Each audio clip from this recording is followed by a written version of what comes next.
देखिए, मैं यहाँ पे रोड शो करने आई थी, बकायदा रूट दे दिया गया था, सब कुछ फाइनल था। प्रेस कॉन्फ्रेंस के बाद मुझे रोड शो करना था। लास्ट मिनट पे उसका अप्रूवल खारिज कर दिया गया। रिटर्निंग ऑफिसर ने मना कर दिया कि वो रूट अप्रूव नहीं कर रहे हैं। साथ ही साथ 14-15 पुलिसमैन वहां पर आ गए रोकने को कि हम आपको रोड शो नहीं करने देंगे, अगर आप करती हैं तो हम आपको डिटेन कर देंगे। मैं पूछना चाहती हूँ, ये किस तरीके की पाबंदियां लगा कर रखी हैं? मैं पूछना चाहती हूँ कि शिवसेना से इतना डर क्यों है आपको कि आपने रोड रैली का परमिशन नहीं दी? तो ये स्पष्ट करता है जिस तरीके से लास्ट मिनट पर रिटर्निंग ऑफिसर ने इसको कैंसिल किया है। पुलिस इतनी सारी भेज दी कि मैं करने ना दूं, कर ना पाऊं। तो मैं यही पूछना चाहती हूं कि क्या अगर संविधान की बात करते हैं, प्रजातंत्र की बात करते हैं और इतने कॉन्फिडेंस से बोलते हैं कि ये लोग वापस भारी बहुमत से आने वाले हैं, तो क्यों इतना घबरा गए हैं?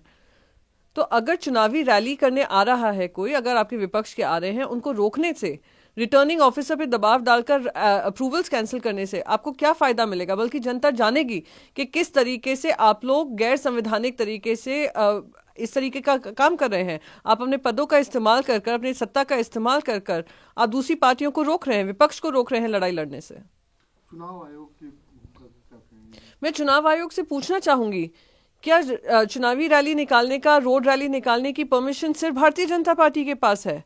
और भारतीय जनता पार्टी निर्धारित करेगी कि किसको रैली करनी चाहिए, किसको नहीं रैली करनी चाहिए? ये किस तरीके का सत्ता का गरूर है? और इलेक्शन कमीशन में मानती हूं कि एक इंडिपेंडेंट बॉडी है, कॉन्स्टिट्यूशनल बॉडी है, जिसका इन्फ्लुएंस सरकारों से नहीं होना चाहिए। पर अगर जूनियर ऑफिसर्स, रिटर्निंग ऑफिसर्स ऐसे अपॉइंट किए गए हैं जो इन्फ्लुएंस हो रहे हैं, तो उन पर सख्त से सख्त कार्रवाई होनी चाहिए। दूसरा यह है कि जिस तरह उत्तर प्रदेश के चुनाव में देखा गया कि बीजेपी और सपा आपस में ही चुनाव लड़ रही और पार्टियों का जिक्र नहीं हो रहा, क्या लगता है ये कोई रणनीति साजिश है? दोनों आपस में लड़ रहे हैं, जनता की आवाज कोई नहीं उठा रहा है, जनता के मुद्दे कोई नहीं उठा रहा है। आज आकर हम लोग जनता की आवाज प्रखरता से रख रहे हैं तो हमारी चुनावी रैलियां कैंसिल हो रही हैं। तो क्या दूसरे पक्षों की जिम्मेदारी नहीं बनती है कि आकर उत्तर प्रदेश की जनता की जो भी दिक्कतें हैं उसको उसके बारे में आवाज उठाएं? ये क्या कंपटीशन सिर्फ दो पार्टियों का रह गया है? हम जान रहे हैं किस तरीके से काम हो रहा है। हम ये बात उठाते रहेंगे और मैं फिर से ये दबाव बनाऊंगी दिल्ली सरकार, दिल्ली में जाकर, कि किस तरीके से सरकार गैर संवैधानिक तौर तरीके अपना रही है। बीजेपी के जो राष्ट्रीय अध्यक्ष हैं जेपी नड्डा, उनका बार बार आरोप लगता रहा है कि परिवारवाद, किस तरह आप देखती हैं उनके बयान में? आप उनके जो कैंडिडेट की सूची है, अगर आप वही देख लेंगे, भारतीय जनता पार्टी की कोई भी राज्य में उठाकर देख लेंगे, तो परिवारवाद क्या होता है उसी से समझ आ जाएगा कि हर परिवार का उत्तर प्रदेश में जुड़ा हुआ जो सीनियर लीडर हैं, उनके पुत्र हो, बहू हो, कोई भी हो, उनको चुनाव की टिकट दी जा रही है। तो ये किस मुंह से परिवारवाद की बात करते हैं जब खुद परिवारवाद में संलिप्त है?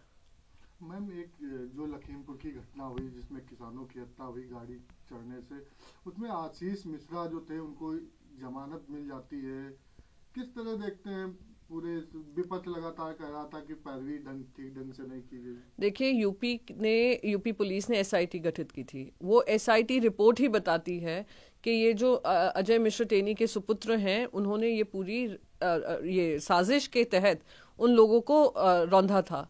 पूरी बकायदा वहाँ के जो विटनेसेस हैं वो भी यही बताते हैं। पर उनको ऐसी धाराओं में जेल में डाला जैसे उनको बेल मिल जाए, और आज तक वो मंत्री इनके बगल में बैठे रहते हैं और ये किसान हित की बात करते हैं।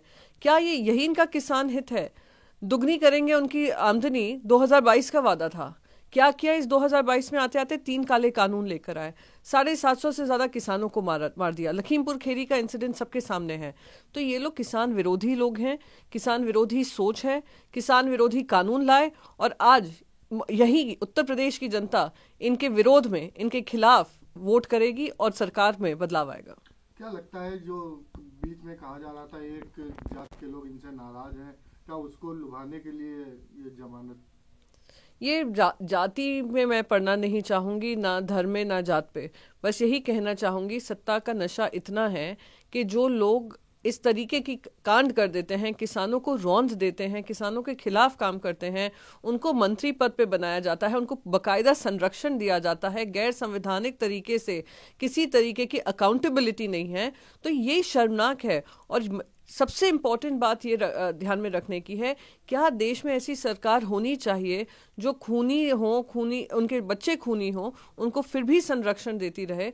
ये दुर्भाग्यपूर्ण है और आने वाले समय में ये हमारे प्रजातंत्र के लिए हानिकारक होगा, हमारे लॉ सिस्टम के लिए हानिकारक होगा और जस्टिस सिस्टम के लिए हानिकारक होगा। इस पे ध्यान देना बहुत जरूरी है। बीजेपी एक बार फिर राम मंदिर का इशू उठा रही, वो कह रही कि आने वाले साल के अंत तक मूर्ति लग जाएगी और जैसे जैसे चुनाव बढ़ रहा राम मंदिर का नाम इनके जुबान से राम मंदिर का नाम इसलिए आ रहा है कि ये ढोंगी हिंदुत्ववादी जनता की आस्था को के साथ खेलकर वोट बटोरने का काम करते हैं।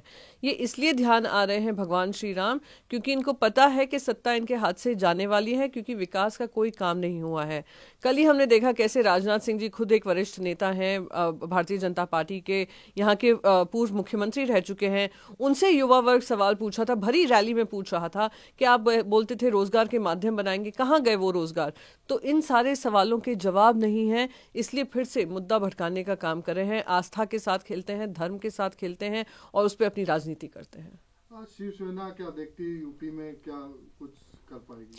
शिवसेना ने बहुत स्पष्ट तरीके से बहुत अहम मुद्दे जनता के सामने रखे हैं। महिला सुरक्षा का मुद्दा हो, एनसीआरबी डेटा आपको बताएगा कि उत्तर प्रदेश अभी भी सबसे बड़ा राज्य है, नंबर 1 स्टेट है जहां पे महिलाओं के साथ इस तरीके के कांड होते हैं।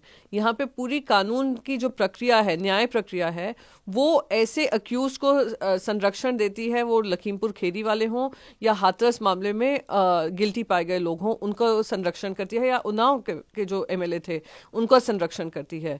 युवाओं के रोजगार की बात हमने देखी है, किस तरीके से युवा आक्रोशित थे, उन्होंने आक्रोश में आकर प्रोटेस्ट किया तो उनके घरों से उनको निकाल कर उनको पीटा गया, उनसे पैसे लिए गए तोड़ाफोड़ी करने के।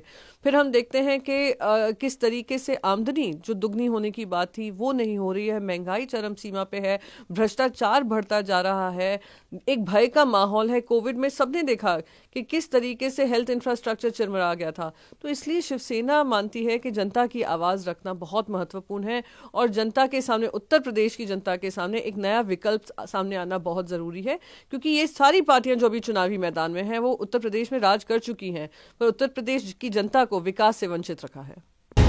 विकासाचा ध्यास म्हणजे